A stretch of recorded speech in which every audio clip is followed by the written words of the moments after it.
social media channels. Today we're putting a Case IH STX380 out into the parts yard for dismantling only.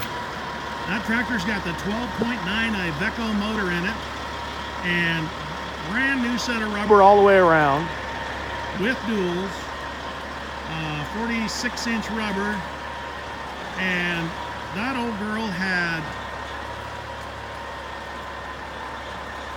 over 12,000 pounds of ballast. She was glued to the ground.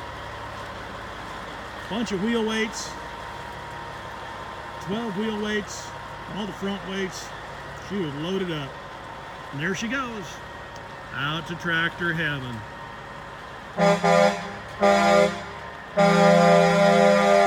Ah, the old jock toot salute for you old truck drivers out there that are old enough to remember it. Happy trails to you, and be sure and subscribe and like our social media channels. Love us if you like us, hate us if you don't.